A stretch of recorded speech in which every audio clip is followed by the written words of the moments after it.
Hello, Lions. This is Miss Annis reading The Last Stop on Market Street by Matt de la Pena. This book is all about gratitude, which means that you are thankful.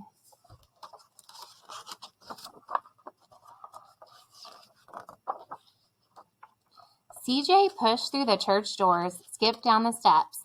The outside air smelled like freedom, but it also smelled like rain, which freckled CJ's shirt and dripped down his nose.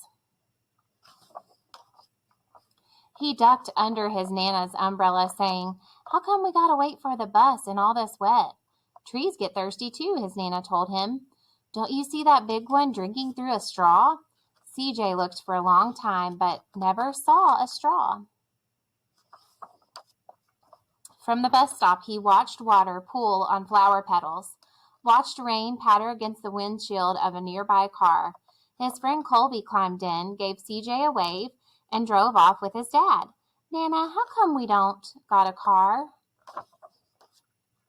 "Boy, what do we need a car for? We got a bus that breathes fire and an old Mr. Dennis who always has a trick for you."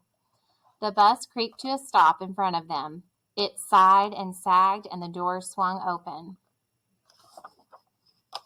"What's that I see?" Mr. Dennis asked. He pulled a coin from behind CJ's ear, placed it in his palm. Nana laughed her deep laugh and pushed CJ along.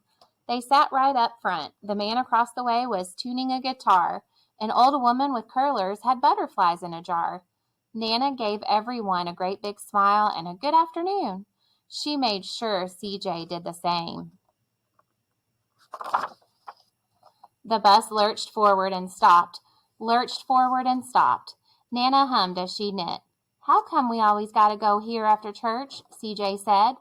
"Miguel and Colby never have to go nowhere." "I feel sorry for those boys," she told him. "They'll never get a chance to meet Bobo or the Sunglass Man." "And I hear Trixie got herself a brand new hat." CJ stared out the window, feeling sorry for himself.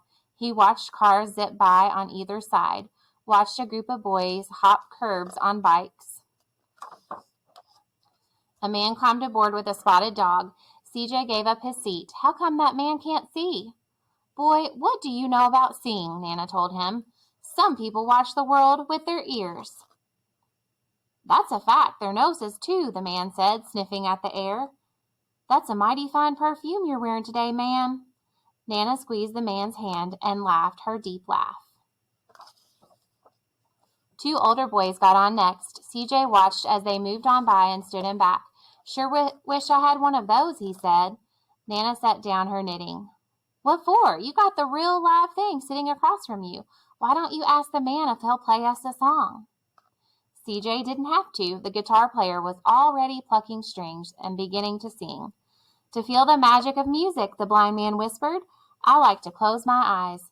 Nana closed hers too. So did CJ and the spotted dog.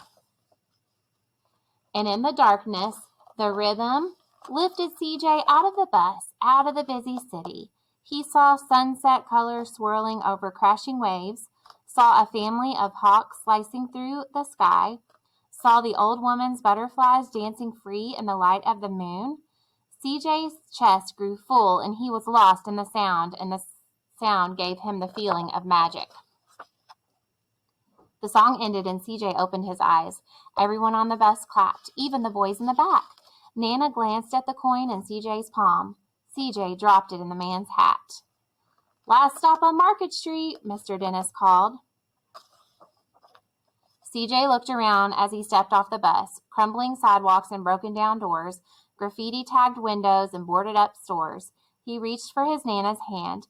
"How come it's always so dirty over here?" She smiled and pointed to the sky. "Sometimes when you're surrounded by dirt, CJ, you're a better witness for what's beautiful." CJ saw the perfect rainbow arcing over their soup kitchen. He wondered how his Nana always found beautiful where he never even thought to look.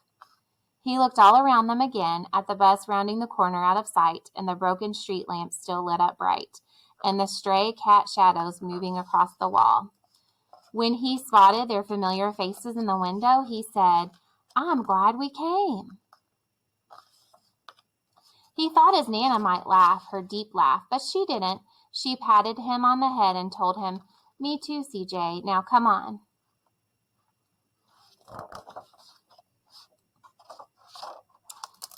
Lions, if you liked this book, you can check it out in our library.